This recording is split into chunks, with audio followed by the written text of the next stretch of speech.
Halo Dialogers, saya Geo Fakta. Bertemu lagi dalam acara yang kita tunggu-tunggu. Apalagi kalau bukan Dialogeo. Jangan berdialog kalau bukan dengan fakta. Organisasi Kesehatan Dunia atau WHO memperingatkan krisis penyakit mental meningkat ketika jutaan orang di seluruh dunia dikelilingi oleh kematian dan penyakit yang menular. Terlebih lagi masyarakat global terbebani dengan paksaan melakukan isolasi, menghadapi bayang-bayang kemiskinan, ketidakpastian, kekacauan ekonomi, dan kegelisahan akibat dari pandemi virus COVID. Dalam tema Dialogio hari ini yaitu kesehatan mental selama masa pandemi COVID-19. Kita akan membahas tuntas dengan seorang ahli yang kompeten di bidangnya. Inilah Dialogio, jangan berdialog kalau bukan dengan fakta.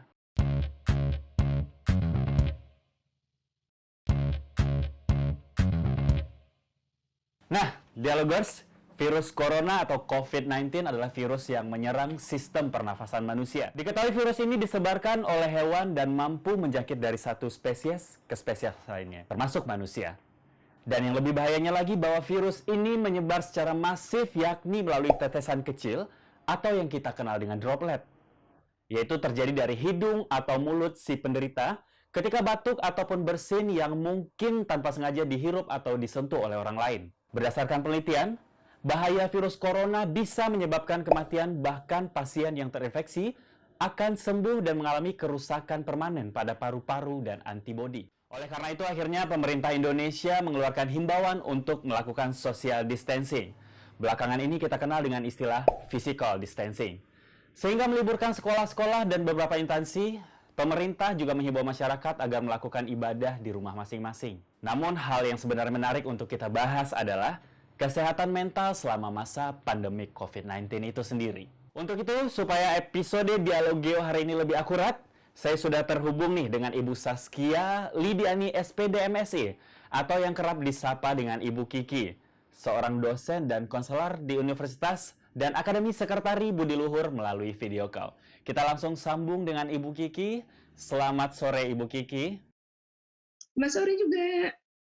Nah, Bu Kiki, mengenai mental yang akan kita bahas. Sebenarnya seberapa pengaruh sih Bu pandemik ini dengan kesehatan mental kita? Oke, itu pertanyaannya. Makasih. Hah? Pastinya ngaruh banget gitu ya. Sesuatu kondisi itu yang tiba-tiba banget gitu. Coba deh kita misalnya kita di jalan aja gitu. Tiba-tiba macet, pasti stres dong gitu. Nah, ini satu hal yang jadi pandemik, penyebaran yang tiba-tiba, wabah yang menyebar nggak cuma di sini, di seluruh dunia, seantero dunia gitu. Banyak kita kan jadinya terkaget-kaget gitu ya. Kalau kalian deh sebagai mahasiswa, pada mahasiswa gitu, libur enak sih ya 2 hari 3 hari, tapi ini kan nggak ketahuan sampai berapa lama gitu, ya kan akan dialami gitu ya. Jadi kalau sampai ke kesehatan mental dan kesiapan, pastinya semua kita juga awalnya nggak siap. Iya, Bu Kiki, berada di tengah masa pandemi COVID-19 ini bukanlah hal yang mudah bagi kita semua. Berbagai ketidakpastian yang ada mulai dari kekhawatiran mengenai kesehatan, kemudian pekerjaan hingga keuangan bisa membuat kita merasa gelisah. Nah, di tengah situasi seperti ini mungkin nggak sih Bu adanya gangguan psikomatis yang kita alami akibat wabah ini? Oke, psikosomatis. Psiko itu dari psike, dari jiwa ya. Soma itu dari tubuh. Kita ngomong yang skop yang kecil aja deh. Kalau mau ngikutin ujian gitu, orang naik panggung gitu, tiba-tiba kan yang gemeter, grogi, nggak jelas gitu kan, tiba-tiba pengen pipis, tiba-tiba pusing gitu. Nah, sama juga dengan kondisi seperti ini gitu.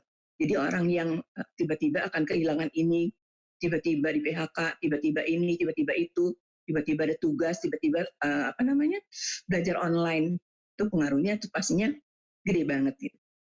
Tapi pastinya kan ada hal-hal yang sekiranya bisa mengatasi hal-hal seperti itu. Bu Kiki, saya pernah membaca di suatu artikel tentang pendekatan mindfulness, yaitu yang katanya pendekatan ini bisa mengurangi stres akibat wabah COVID-19. Sebenarnya kita pengen tahu lebih jelas, Ibu, tentang pendekatan mindfulness ini dan apakah cara tersebut efektif untuk menanggapi bagaimana kita menghadapi krisis mental pada zaman COVID-19 ini. Pastinya kayak gitu deh. Mindfulness itu kan sebuah keadaan, kondisi pikiran kita saat ini. Mindfulness. Gimana perasaan kita saat ini. Jadi maksudnya terfokus pada keadaan saat ini. Kita bisa bilang di lain istilah here and now. Sebuah kecemasan itu kan atas sesuatu yang belum kejadian. Ya kan? Rasa sedih, rasa kecewa itu yang udah pernah lewat. Sekarang kita ngomong tentang yang sekarang. Gimana kita fokus? Gimana mindfulness bisa ngebantu ngatasin, meminimize keadaan yang semua orang juga nggak ada yang seneng dengan kondisi kayak gini gitu. Tapi dengan berpikir terpusat pada kondisi saat ini, pikiran kita dan perasaan kita, apa yang kita bisa lakukan. Nah, untuk itu pastinya kan kita kembali ke diri sendiri dong. Kayaknya selalu banyak hal yang bisa kita kerjakan gitu, daripada cuma mengeluh. Jadi mengenal diri, mengenal potensi, menerima diri, itu akan membantu kita banget untuk bisa mengurangi, dan lama-lama kita akan mulai berdamai dengan keadaan seperti ini gitu. Bukan mengeluh lagi, tapi kan soalnya kalau ngomong tentang medis bukan bagian saya, bukan wilayah saya. Imunitas itu ditentukan juga, dipengaruhi juga oleh tingkat stres seseorang kan.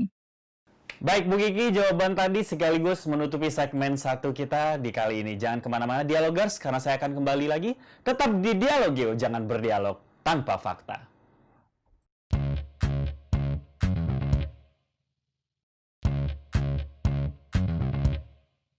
Masih dalam acara Dialog Yuk, jangan berdialog tanpa fakta. Melanjutkan perbincangan sebelumnya, Bu Kiki, walaupun saya pribadi tidak berharap wabah ini akan terus terjadi. Namun kalau misalkan wabah ini terjadi dalam jangka waktu yang panjang, kira-kira efek psikologis apa yang akan terjadi kepada kita semua? Pastinya, tadi, sebetulnya satu pertanyaan dengan yang lain kan saling berhubungan ya. Efek psikologis apa yang terjadi pada kita pada umumnya gitu ya, dengan keadaan seperti ini. Sebuah kondisi yang kita nggak pernah nyangka dan kita nggak pernah tahu kapan ujungnya gitu. Jadi tadi balik lagi pada secara mentally sehat dulu dengan diri sendiri. Bu Kiki, dari awal kita udah banyak membahas yang sepenuhnya tentang kesehatan mental selama masa pandemi COVID-19 ini. Namun saya rasa belum lengkap kalau kita tidak menghubungkan dan berbincang langsung dengan salah seorang mahasiswa, yaitu dengan Mas Ferry Kusuma. Selamat sore Mas Ferry Kusuma. Halo, Assalamualaikum. Waalaikumsalam. Sehat Mas ya?